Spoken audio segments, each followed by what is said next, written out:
contemporain. Design. Quelle maison êtes-vous? Tapisserie ou béton teinté? Quel jardin êtes-vous? Nature. Senteur lilas ou camélia? Sophistiqué. Coquelicot et canapé. Bonjour à tous et bienvenue. Nous sommes aujourd'hui à la Sarraz pour visiter non pas une, mais 3 maisons de ce lotissement. C'est ce qu'on appelle un habitat groupé. C'est un peu un village dans un village. Et avec le prix de l'immobilier actuellement en Suisse romande, ce type d'habitation commence à faire son chemin. Mais vivre ici, c'est aussi un style de vie, un mélange entre intimité et ouverture qu'il faut apprivoiser. Nous allons voir tout cela tout au long de l'émission. Mais pour l'instant, voici le sommaire.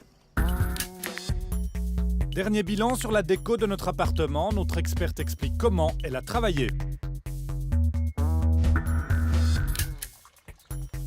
Fini les haies de tuyas, les jardins mitoyens s'ouvrent et se modernisent.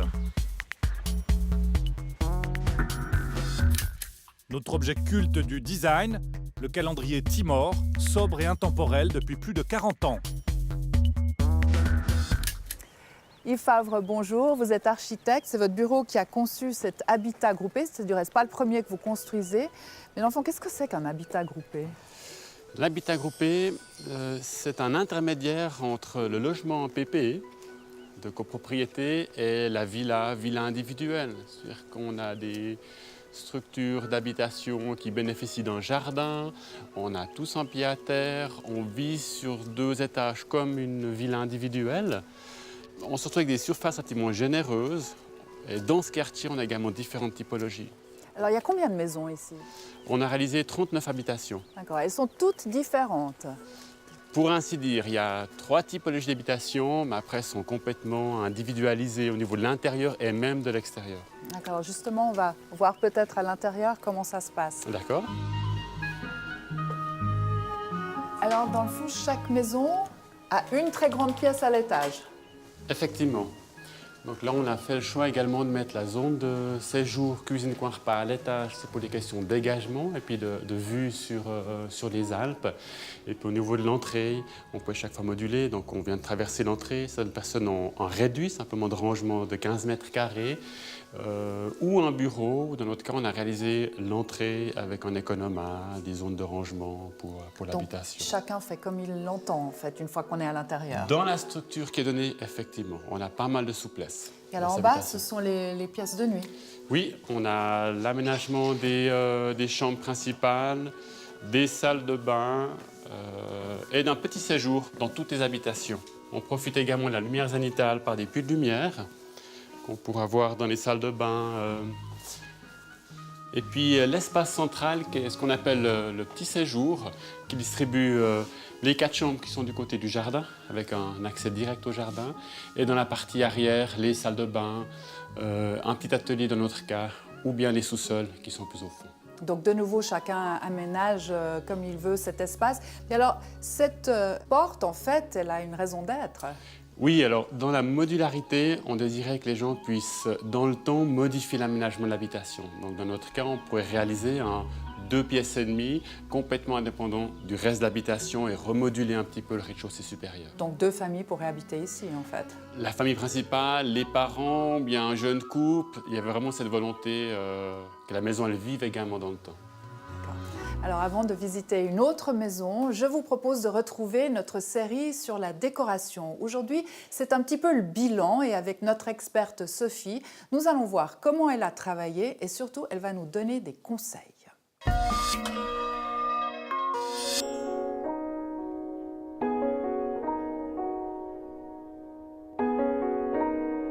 Notre démarche de home styling, c'était de réorganiser l'ensemble de ces pièces avec le mobilier existant et d'en faire un espace accueillant et agréable.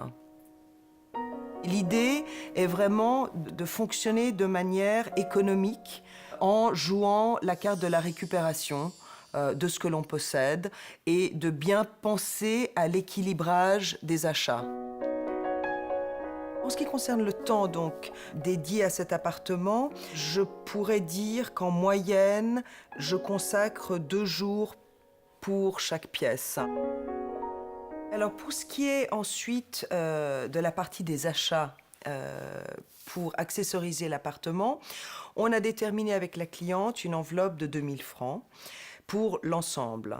La première étape, c'est bien entendu de prendre connaissance de la cliente, c'est de comprendre son univers, ses besoins. Ma volonté au niveau du style par rapport à cet appartement a été surtout de faire quelque chose qui ressemble à ma cliente. J'essaye toujours de tirer un fil rouge à travers l'appartement, ou je dirais plutôt beige ou plutôt gris, puisque ce sont les couleurs que j'ai utilisées dans le cas présent. Mais c'est qu'effectivement, il n'y ait pas de rupture entre une cuisine, une chambre à coucher et un salon, et qu'on sache que voilà, on est dans un même univers et que dans le fond, les choses peuvent changer de place sans dénaturer l'harmonie générale.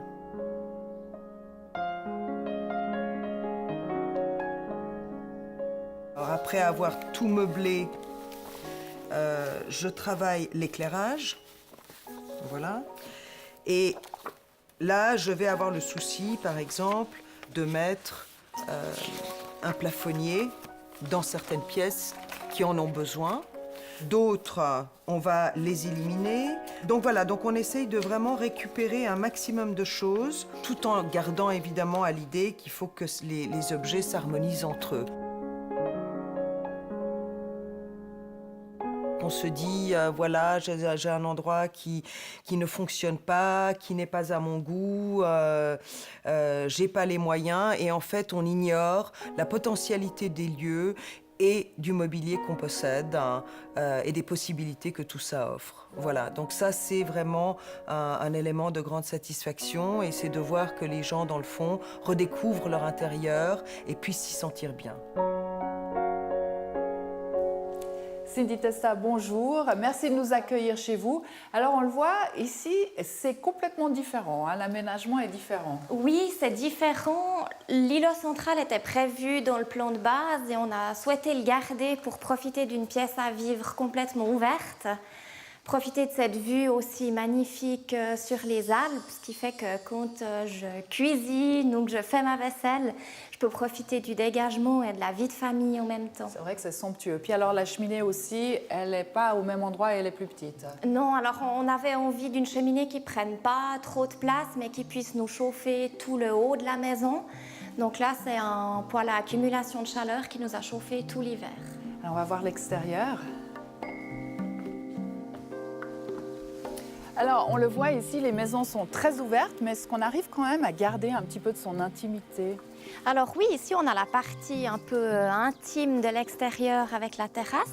La partie jardin est plus destinée aux enfants, où là on voit beaucoup de monde se réunir dans le jardin. Avant, vous habitiez dans un appartement. Vivre ici, ça demande quand même un certain état d'esprit. C'est une vie un peu communautaire quand même. Il faut être un peu ouvert et avoir envie d'avoir des voisins, ça c'est sûr. Mais d'avoir des voisins, ça permet de pouvoir se rendre des services et puis voir du monde régulièrement. Les enfants ont plein d'amis dans le quartier, donc c'est un certain côté agréable. Oui, il fait bon vivre ici. Oui. Merci Cindy de nous avoir montré votre maison.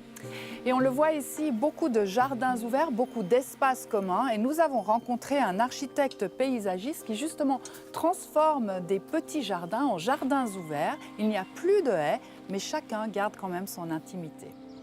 Pour délimiter son jardin, aujourd'hui, on peut se passer des classiques haies de tuyas. Effectivement, la tendance aujourd'hui, c'est de passer à d'autres choses. C'est voilà, aller plutôt sur des haies plus ouvertes. C'est vrai que le tuya, c'est quelque chose qui appartient à une époque des années 70-80. Dans ce nouveau type de jardin, on cherche avant tout l'ouverture. Les limites de propriété s'effacent et se perdent au milieu de la végétation.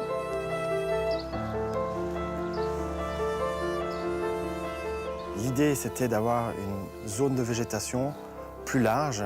Et en fait, ce qui est un peu curieux, c'est qu'au milieu de cette visiblement plate-bande, comme ça, on a réellement la limite des deux propriétés. Ça fera plaisir que vous ayez pu vous venir, absolument. Ouais.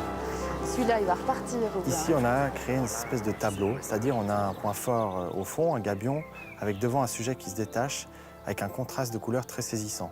Alors le but, c'est simplement de travailler comme travaille l'œil humain, c'est de lui donner des informations intéressantes pour qu'il oublie peut-être d'autres choses, le vis-à-vis avec un voisin ou des choses comme ça. Effectivement, le bambou, c'est un attrait supplémentaire par rapport à une haie comme on a là derrière de tuya, c'est la légèreté. On est aussi sur un feuillage qui est persistant, ou en tout cas semi-persistant, avec une croissance qui est très vigoureuse.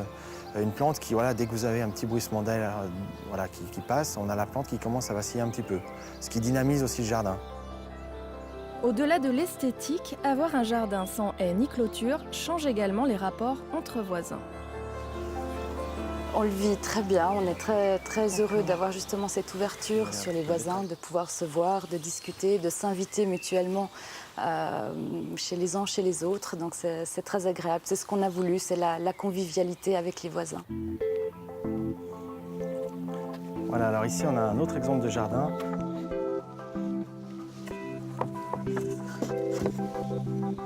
C'est vrai qu'on n'a pas l'habitude de voir poser ce genre de palissade avec une pose verticale. Ça fait partie déjà de l'esprit du lieu avec des choses un petit peu différentes d'ailleurs. Un jardin qui est imprégné, qui est vraiment personnel. Des plantes variées, du bois, de la pierre et des astuces originales permettent de préserver l'intimité du lieu. On a créé une palissade en fait, qui est une palissade évolutive, dans le sens qu'on peut la tirer et puis choisir de venir confiner un peu plus l'ambiance ou un peu moins, ouvrir en fonction de si les voisins sont derrière ou pas, du nombre de personnes qu'on est sur la terrasse. L'idée, c'était vraiment de rendre dynamique les choses. Les plantes servent aussi de trompe-l'œil. Ici, c'était de travailler, si vous voulez, sur une obstruction visuelle qui était comme ça, mais par contre, on a décalé simplement les volumes, de manière à garder une circulation entre deux. En estompant les limites entre parcelles, on profite aussi, l'air de rien, des jardins voisins.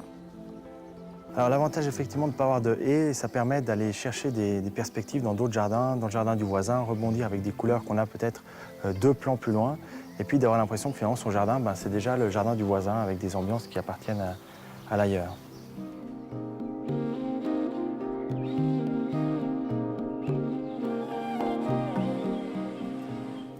Magali Turcher, bonjour. Vous êtes architecte EPFL et urbaniste.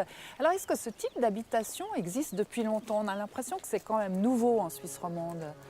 Alors, il y a une longue histoire de l'habitat groupé, de longues réflexions des urbanistes qui a démarré fin du 19e, début du 20e. Se pose la question de créer de l'habitat pour les gens qui se dirigent vers les villes. Et l'habitat groupé, à l'époque on parlait plutôt de cité-jardin, est une solution à l'extension des villes. De nombreux urbanistes réfléchissent à la question. C'est un mouvement qui s'appelle le désurbanisme, parce qu'en fait on crée là une sorte de morceau de ville à la campagne où il y a un grand souci de créer des espaces extérieurs de jardins. Donc beaucoup d'ouverture, c'est ça l'idée. Voilà. Mais qu'est-ce qui vous intéresse finalement, vous, urbanistes, dans ce type d'habitation?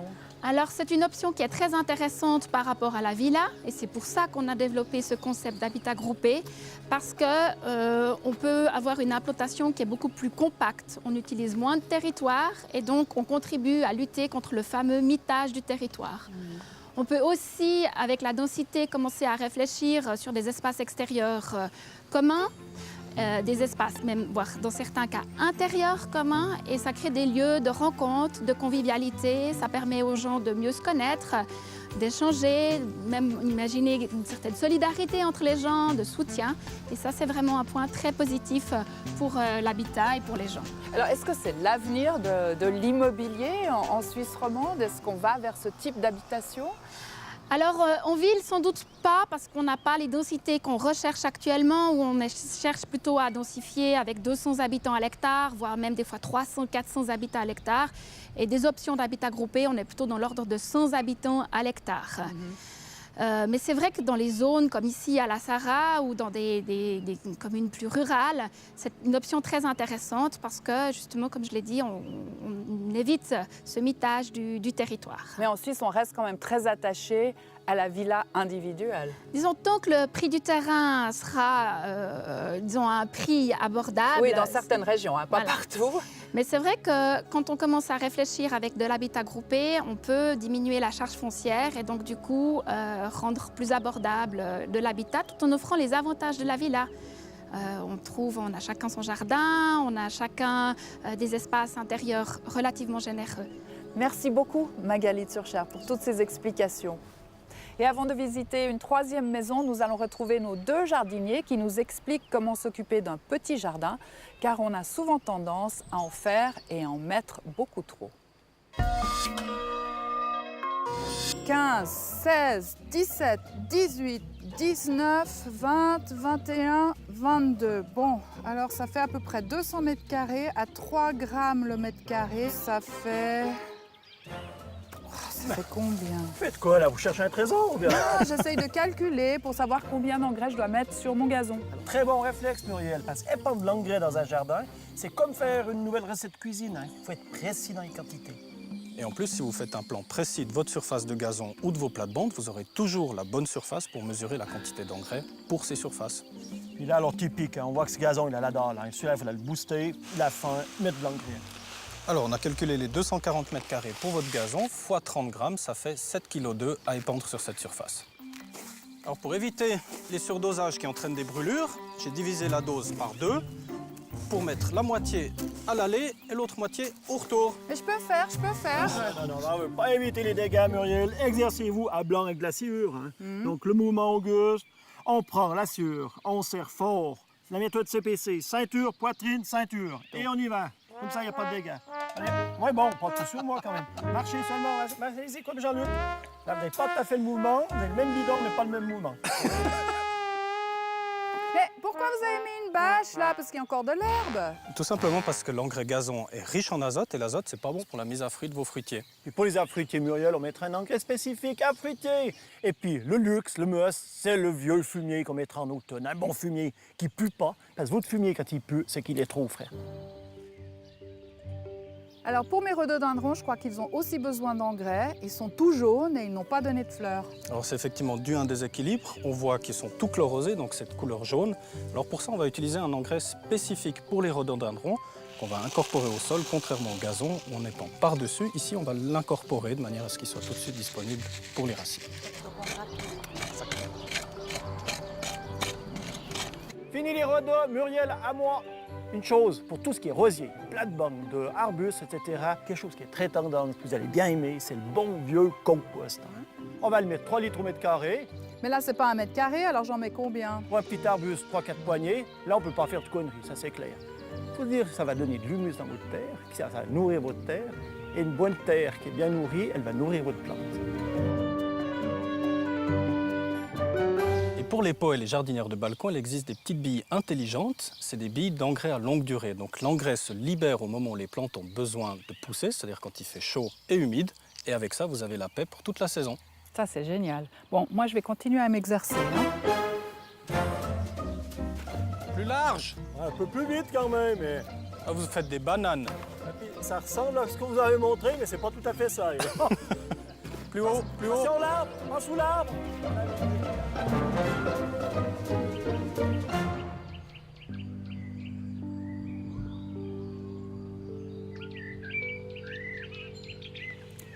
IFAV, nous allons visiter une maison qui ressemble plus à une maison individuelle.